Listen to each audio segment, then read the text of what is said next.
Prospects of Kidkind. I'm Eliza, and this is Celia. And Celia will do our intro today. Okay, awesome. We have two wonderful guests today. First, we have Allie. She's 7 years old. Hi. She's an avid reader. She's very into magic, myths, and adventure. She's passionate about politics and women's rights. She idolizes Malala and actually got to meet her last year at a talk that Malala gave in Providence. One of her goals is to be our first female president. She enjoys exploring, hiking, traveling, skiing, and organizing charitable drives of all sorts. She has done a book drive in lieu of gifts for a few times for her birthday, for example, and they volunteer at a local Syrian relief organization. Awesome. Wow. Great bio. All right, I'm done. Okay, we also have Marc here. He is a fourth generation Cantabrigian. He's a social worker. He's the vice mayor for the city of Cambridge. He's served 4 terms of Cambridge on the Cambridge School Committee, and it's the 2nd term of the Cambridge City Council. He is a father of 4. Thank you guys for being here. Thank you. Awesome. So, And you're welcome. we fed her ice cream. For our fun fact today, I'm wondering, what do you guys put on a hot dog? Only ketchup. Just plain ketchup. Plain ketchup? Mark? Only mustard. The battle lines have been drawn. Oh no, ketchup Mustard. with anything. Ketchup. It's All ketchup. right, you're 7. Anybody over 10 shouldn't put ketchup on a hot dog. You got 3 years left.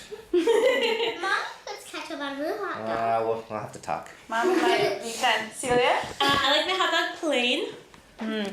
I like avocado and cheese. What? Sometimes. It's a weird hot dog. That is a weird hot It's dog. good. It makes you feel like you're doing something right. Okay, so today we're going to be talking about politics and urban questions about cities.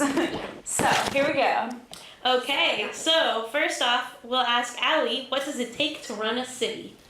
Well, I think that you should be nice to your coworkers and everybody who lives in the city, but you shouldn't be so nice that they think that you'll let them do anything they want. You should just be like my mom and dad. Maybe you should let them do 70% of what they want and 30% of what they don't want. So who's nicer, your mommy or your daddy? Maddie. It's a mixture of mommy and daddy because I can't decide. It's good. It's good. Awesome. So what does it actually take to run a city? Well, it's pretty complicated, especially a city like Cambridge where you have so many different opinions and people need different things and want different things. So it's everything from, making sure that the trash gets picked up on time to making sure that we're a safe city and keeping crime down, to make sure that we're a city that has jobs for people, affordable housing. It's a lot of moving parts. But isn't the trash man responsible for trash and the police responsible for bad guys? Yep, but they are all run by the city. Huh. So in Cambridge, we have a city manager, and he's in charge of all of those things. And so he kind of has to keep his eyes on everything from trash to traffic to police to fire to everything. Huh. So it's a very, very tough job. So what challenges will cities face in the future when it comes to things like climate change or food shortages or population booms, once the populations get really big and we start running out of food, or the weather takes away the land? I don't know, just one crazy things might happen. What do you think? I think Earth is too small, but we can't change that, so we have to make adjustments. In the future, I think that there is not going to be enough room to grow organic food, and there's just going to be too many people and not enough space to build houses for those people. So instead of people just living on the streets and holding out donation bids for money, I think there are several things we should do. As far as food, not enough room for food. I thought maybe we can grow food on the sides of skyscrapers. Oh, It's a cool idea and unique, and it would make for a really good photo. mostly for the photo opportunity. And as far as not enough room for people to live in houses, well, we should do several things about that. We should build houses up instead of just regular houses. We can make condos and apartments. Yeah. And we can do multifamily housing where, like, if a family had, let's say, a house with 4 floors, and they didn't use the top 2 floors at all because everything they needed was on the bottom 2 floors, and they saw a family that didn't have a home, they could say, well, we have 2 top floors that we don't use. You can borrow our house, and that will really help in the near future. Yeah. Idealistic. Do you want to be my campaign manager? Okay, deal. Climate change is. Oh, but I might skip sorry. school. Oh yeah. Well, we'll wait till you get a little older. Okay. Okay, deal. Climate change is, probably the number 1 issue Yeah. overall, facing us, and actually a lot of Cambridge is in a floodplain, and so when you look at the maps of the the 50-year projections, the 100-year projections, it's pretty scary. In Closest terms, to the river, or it's kind of all over. It's all over. I mean, a lot of the port down here, near where we are now. I mean, that's landfill. That was that was the port. And so there's just a lot of the city that is really vulnerable, and so it's just an incredibly complicated problem and a scary problem to have. Certainly in terms of building, I think Allie's got a good point. We're in Cambridge, especially, we're a small city, so we can't really build neighborhoods of single-family homes anymore or 2-family homes. We just don't have the space. So you're seeing buildings be taller, right, and trying to have those buildings around mass transit so that people don't need cars. We may run out of ground space, but we will never run out of air. Right. But then you have to balance it, right? Like how big can we really get, right? And especially when we're a vulnerable city. So it's really, it's tough stuff that we grapple with. Yeah. Oh, and all the also, time. if we even run out of room up here, then, well, I'm going to be an architect when I grow up, along with many things, like president. But, I am going to aim to build cities underwater and on different planets if we run out of space here on the ground. it's a good idea. Definitely. Yeah. But I love your idea about the growing food on the sides of buildings and on tops of buildings, right? Rooftop gardens. For tourists, they would love it. That's true. It's always important to consider. The tourists, yeah. All right. And I have a question. So, how much of Cambridge was built just on water? How much is the landfill?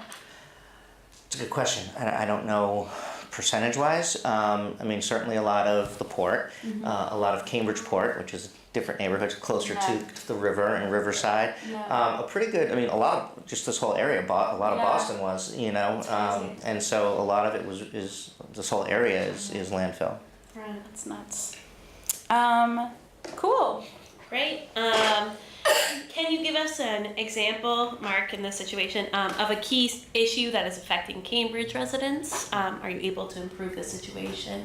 Well, to follow up on something Allie was saying, every housing is really the number 1 concern on the minds of Cambridge residents. That's The demand every survey we and do. the supply is a problem. That is absolutely true. Because if there's more supply, if there's more demand than supply, then the prices are just going to go up. That's right.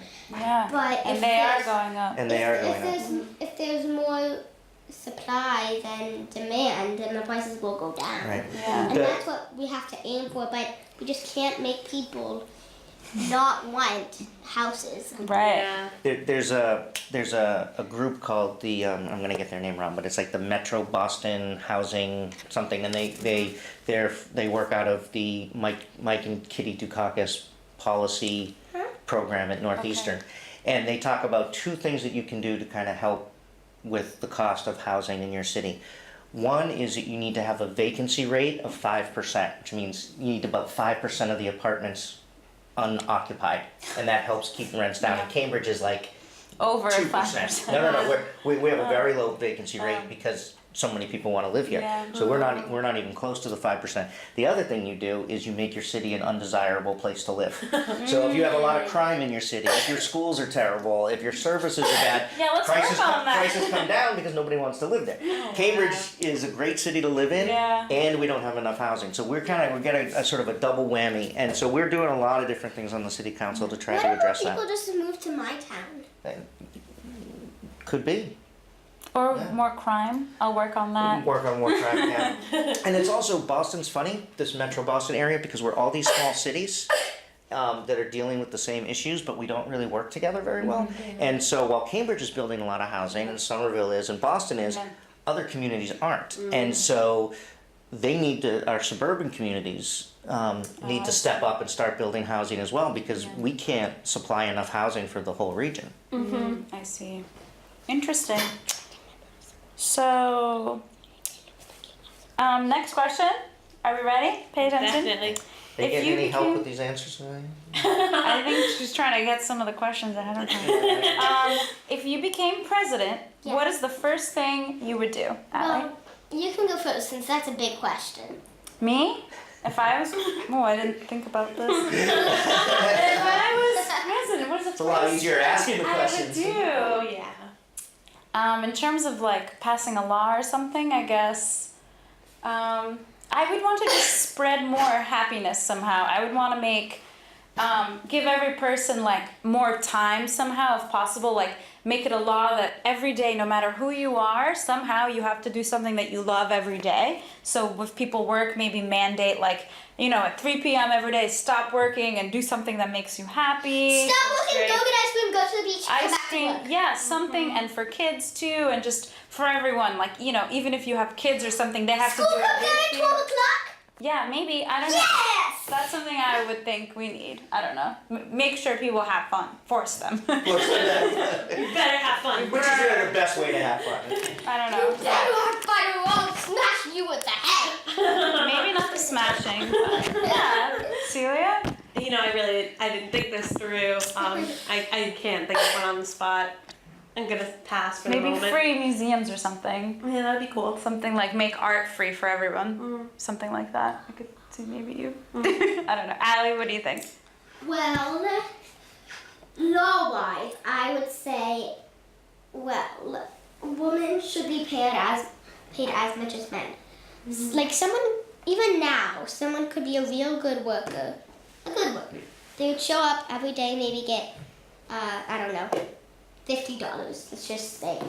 And someone else, say the first one is a man and the second one is a woman, could be even better worker than them, show up every day, and she would only earn $20. Yeah. Just And does because- that happen in this country? Yes, just because there's a woman. Yeah. And that seriously needs to stop. Yeah. Like, if it was happening 1,000 years ago, lots of people spoke up and were killed because of them speaking up, and that should not still be happening. Yeah. And as far as other stuff, I would probably throw in the pool in the White House. Yeah. That's a good one. Yes. What about you? What about me? All right, so I sort of put all these things under one umbrella because they're all kind of interrelated. But I think housing, hunger, healthcare, and education should be 4 things that everybody in this country has a right to.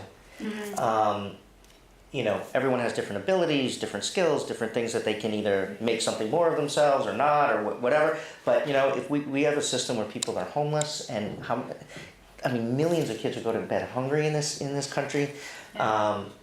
Kids who are in schools with horrible facilities and not funded properly. And then obviously with the healthcare debate that's going on now. If we could provide those 4 things to everybody in this country, we would be a much different place and a much better place. And so those would be the Well, as things far I'd as tackle. going to bed hungry, it depends on how hungry you are, because I go to bed hungry.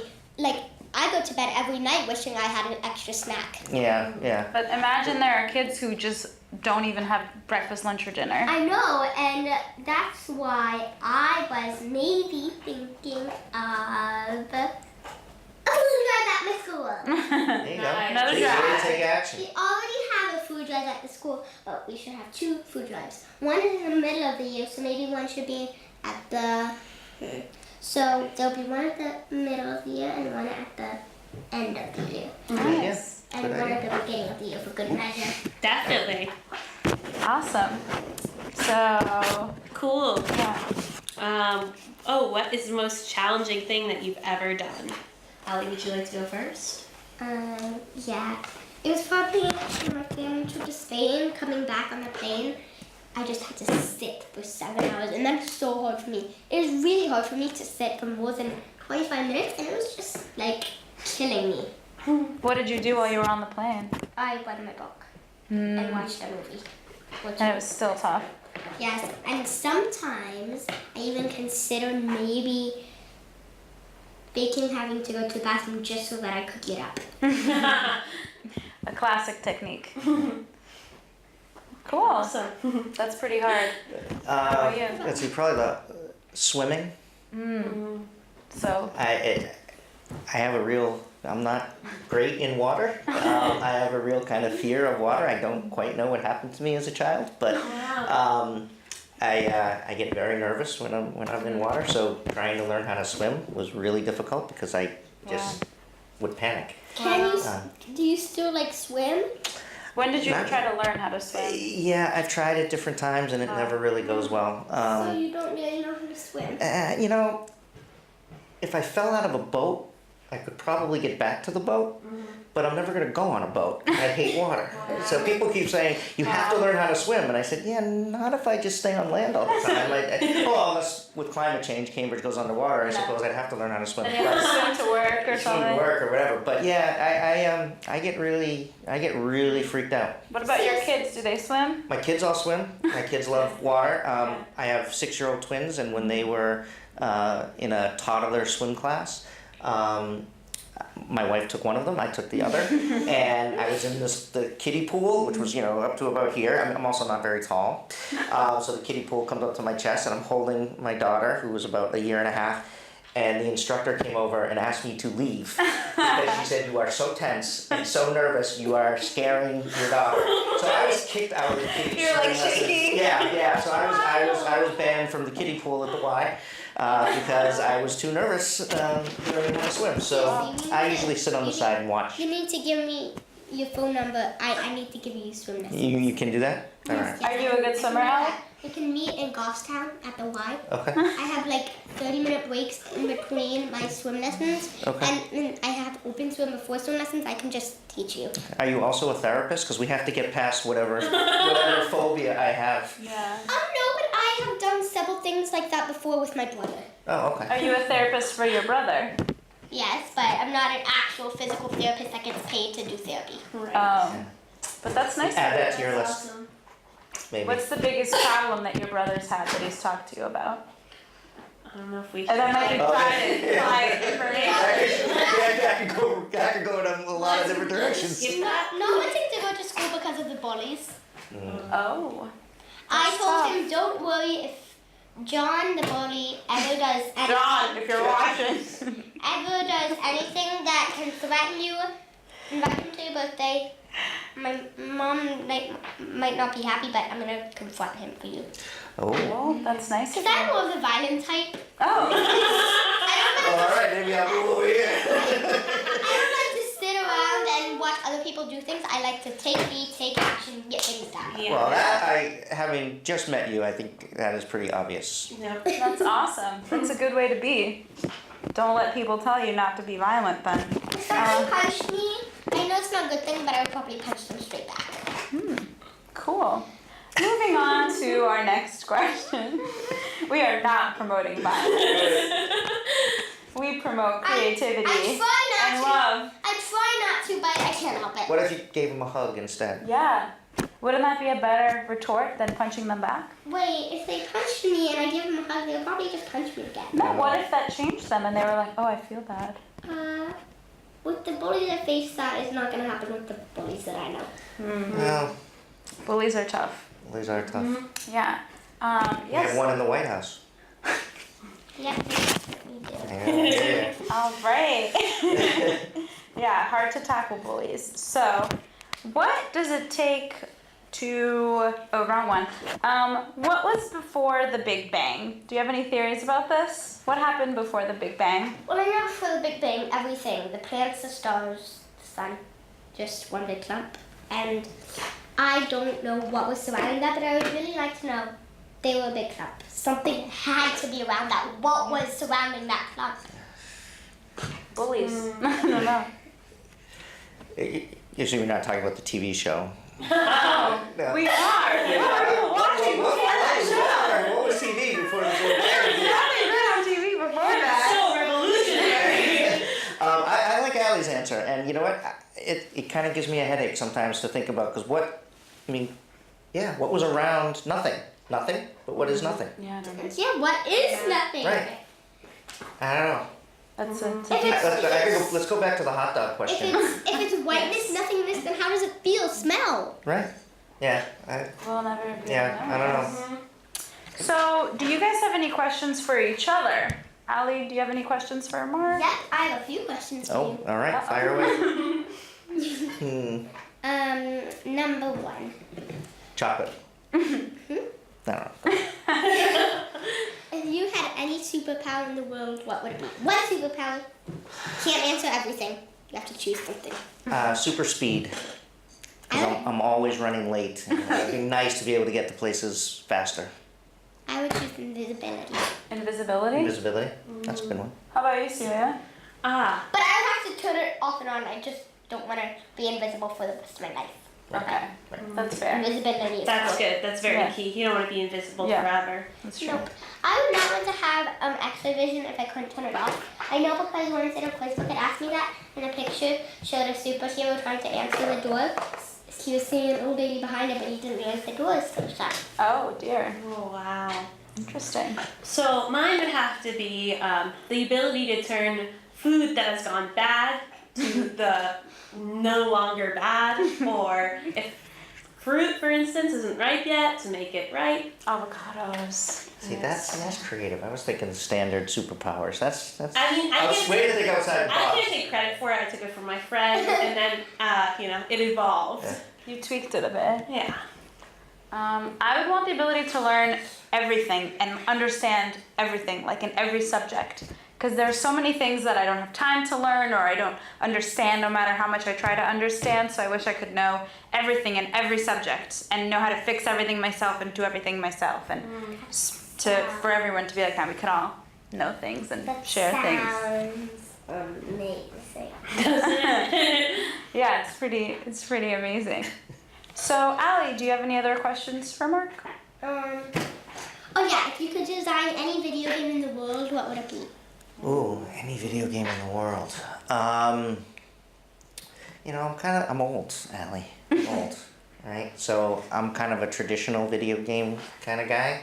So I see my kids playing these video games that look like real life and whatever, and it's kind of cool, but it's not my thing. So I probably designed some kind of I Pac-Man. old-fashioned type. originally just not a Pac-Man. Yeah, just Pac-Man. something pretty basic that people of all ages could enjoy, right? Because I don't want those shoot 'em up games and stuff are not Yeah. really good for young kids, so Yeah. Or old kids. or old kids or anybody really. How about you? What video game would you design? Well, I'm into choice games.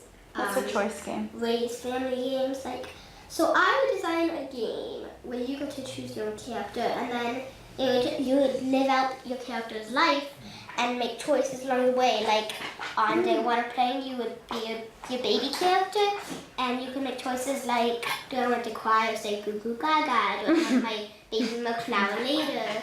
And then maybe on the sixth grade, do I want to learn more about geometry or complicated word patterns? Oh, yeah, And good then choices. in high school, do I want to have a crush on, I don't know, Ben or Matt. Matt? Is Ben the name of your real crush at school? Me. Yeah. Oh. So, Allie, have you ever heard of Choose Your Own Adventure books? Yeah, I have to. You do? Okay, so these they were popular when I was younger, and you know, back when they wrote books on clay tablets and all that kind of stuff. But you read the first 2 pages, and then it gives you 2 choices, and then you go to another page, and then you have to make other choices, and That's so really it can be cool. a different adventure every time. That is cool. So those were always neat, but I have So my kind own of thing. choose adventure books, and I usually make the exact same choices. yeah, Interesting. Maybe when you're older, you'll make different ones. Maybe. mix it up a little. If I could make a video game, I would want to model all of humanity and change different things throughout history and see what changes and see what like the optimal way or the least optimal way for humans to evolve is. That would be very interesting. Yeah, and then I could be like the crazy dictator. Right. Or if different things happened, right? Yeah, Like, like in if we the evolved course of differently, history, yeah. if wars turned out different, Yeah, or, just or change some invention everything. wasn't invented at a certain time. Yeah, yeah. That would be You know, so that would be- interesting. Oh, so it would be like choices, like at a certain, like you could go back in history and at a certain Yeah, time in change history, things in history. It could be like, like, I believe the Civil War, the Civil War happened. You could choose not to make The Civil War, happen. yeah. You could save millions of lives. Yeah. And they would just die later. Yep. Anyways.